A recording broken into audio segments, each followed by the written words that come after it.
I have a problem. I can't stop buying graphics cards. Got 154090s, 35090s, 33090s, 45060 Ti's. Well, all put together, I have about 30 GPUs. Today, I'm going to take you on a tour and show you basically what approximately $50,000 home lab GPU rental center looks like. So come along for the ride.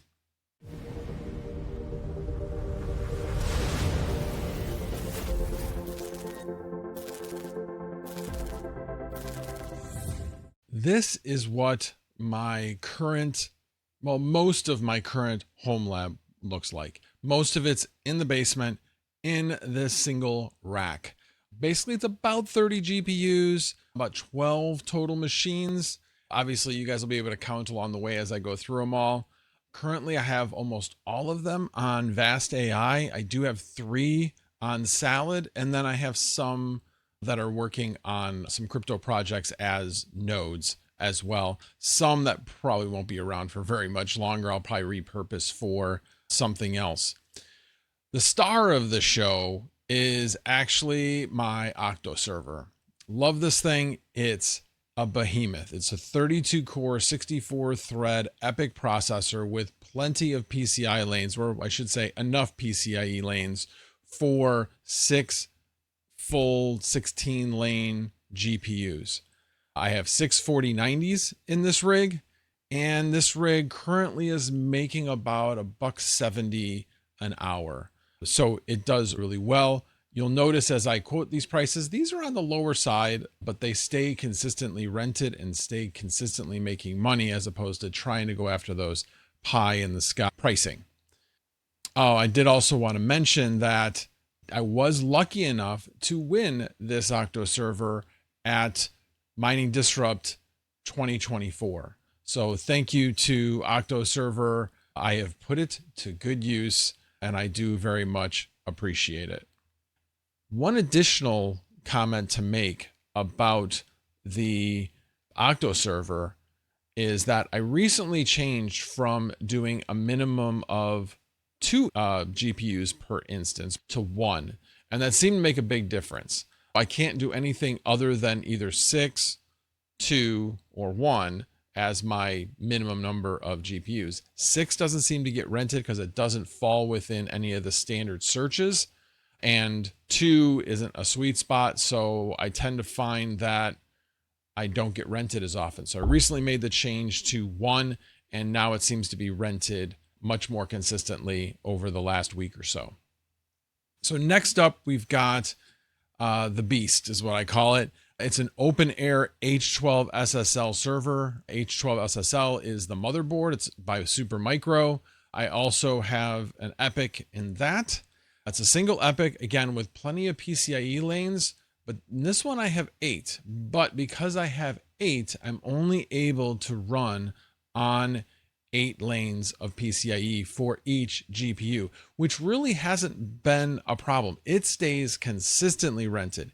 8 GPUs is definitely a sweet spot for Vast AI, and I get really long-term rentals with this.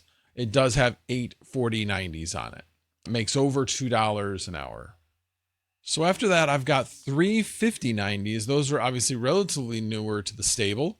The first one is the second one I got. I bought it on open box, still ridiculously priced at over $3,000, but it is an Asus Astra 5090.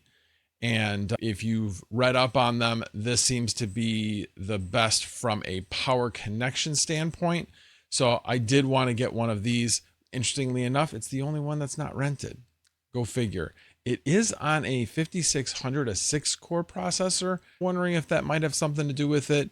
I'm trying to work with Vast to see if there's anything wrong with it. But if it was rented, it would be making about 30 cents an hour. So can make more than that. I currently have it on PCIe 4 16 lanes, but I'm wondering if, like I said, the 6-core processor might be holding that one back. But we'll see. The other two 5090s, one of them is in a standalone rig. That one is on an 8-core processor, 5700X, is doing very well, has 64 gig of RAM, and that one has been consistently rented. I have definitely seen that the 5000 series are getting rented more as people renting rigs make a transition from an earlier version of the software that they use to a later version in order to take advantage and be compatible with Blackwell based GPUs. The other 5090 that I have is interesting. This is a recent upgrade. This one is in my NAS. I did have to reconfigure the drives, and I'll talk a little bit about the problems I had with that. In this particular one, moving the drives blocked the airflow from the CPU, causing the CPU to overheat and restart. Not good. So I did upgrade the cooler, and it has been doing well, but it's still running relatively hot. So we'll have to keep an eye on that, but it is stable and is not restarting anymore. And I actually should mention the 5090 on the NAS is also running on Unraid. But running on that NAS is a number of things. I have a Cumulus node for Flux running on it. I have Guacamole running on it. And I have the VM for the VAST instance also running on it, as well as my backup software that manages the backup from the main NAS to the backup NAS, which I'll show the backup NAS in a little while. Going further down, working from my top tier to my lower tier GPUs, my next one is I do have a single GPU 4090, and that one has been rented on a long-term job. That one's making about 27 cents an hour. So it is doing very well and is one of my most consistent renters. Again, this just drives home the fact that 1 and 8 seem to be the sweet spot as the number of GPUs. Okay, so after the 4090, we're going down the stack. We'll go to the 5060 Ti's. I have two dual 5060 Ti rigs where they can each be rented 1 GPU at a time. That has been the best as far as getting them rented consistently. I have one running on an X470 motherboard with a 5950X in it. Little overkill, but having 2 GPUs, it's running really well. Eight cores per GPU. So it's running really well and is consistently rented. And then I have another one running on a T7810. Those are running on PCIe 3. Actually, they're both running on PCIe 3. And this one is the T7810 is running on a dual CPU setup with 2 10-core 20-thread CPUs on it. So it has plenty of power to rent out with those 5060 Ti's. That one seems to rent out slightly better than the X470, probably due to a little bit higher core count per GPU with the T7810. All right, moving down, we have our first 3090, which happens to be in the unit behind me. That is actually running in a VM on a Proxmox server. That one is also running a couple of nodes. It's running my Noctua node, which I don't know how much longer I'll do that, but currently running a Noctua node, and it's also Flux Nimbus node on it as well. And runs really steady and is a steady renter for me. And again, have it running in a VM, no problems there. I also have a standalone machine downstairs. I have it 3090 running in a T7810. And then I also have another one that is currently sitting to the side, not being used, but that I'm going to add to the T7810 within the next week or so. I'll have a video on that when I go ahead and do that. And then lastly, on the VAST side of things, I have one dual 3060 rig. It doesn't rent out for a lot, basically about 10 cents an hour for that rig. The 3060s are paid off, so figured why not. Probably eventually upgrade them to 5060 Ti's, but currently I'm just letting them ride at this point. Now, on the salad side of things, I have 3 3060 rigs. One of them is running in a T7810, just sitting there chilling out, doing its thing. it is rented most of the time. The other two I built out of old mining motherboard hardware. One is based on an X270 board, and the other one's based on a Zotac board.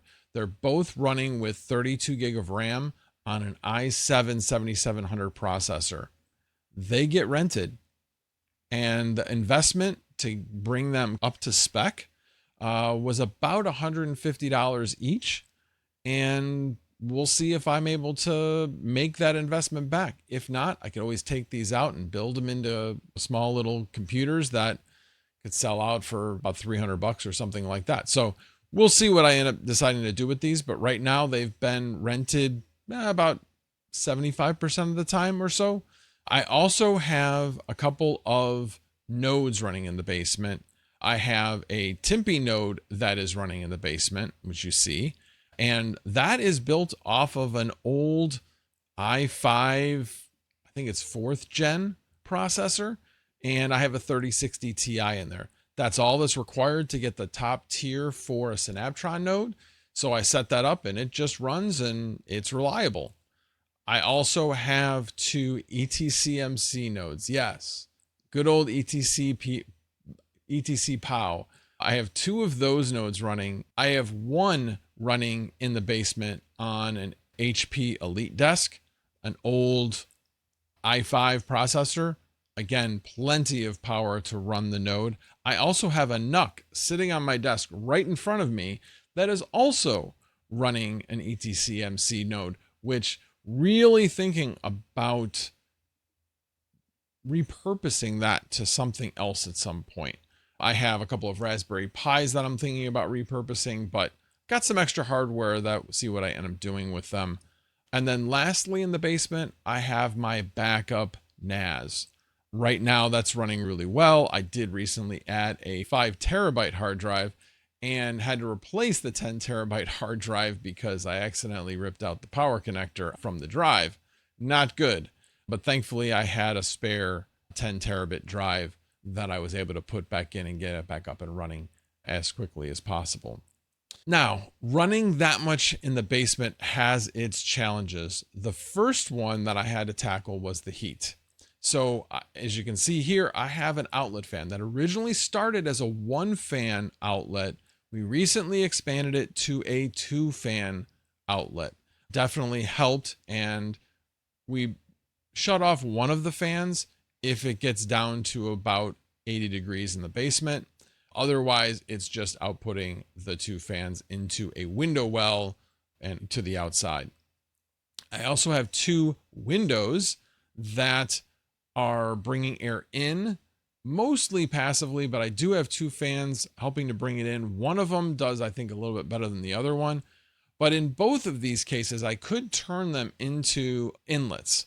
I'm thinking about doing that on the big window because I can take that entire window out and do what I did on the outlet, do the same thing on the inlet, or I can just do it on the other window. I haven't really decided exactly what I'm doing there yet.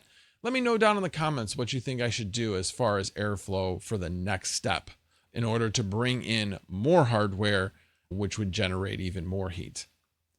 I also had to upgrade my power. I only had 100 amp service until recently.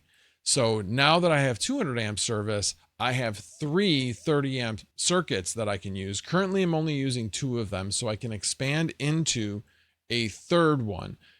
Probably beyond that, I would need to expand outside into a shed because at that point, I'd probably max out how much heat I can actually dissipate from the basement. But until I actually do that, I won't know for sure. Hopefully you get an idea of how I run my business. Basically, it generates after power over 30,000 per year currently, conservatively. I've been making $750 or more per week, and then you have to subtract out the power, which is about 20% of the entire cost. So 30,000 on a basement where the equipment's worth about 50. I didn't spend 50,000. Thankfully, I found some great deals here and there with used hardware, winning the Octo server, and just finding good deals all around. All right, guys, that about wraps it up. Hey, if you like this kind of content, please, I would appreciate it if you hit the like button. And if you like this kind of content, please hit the subscribe button.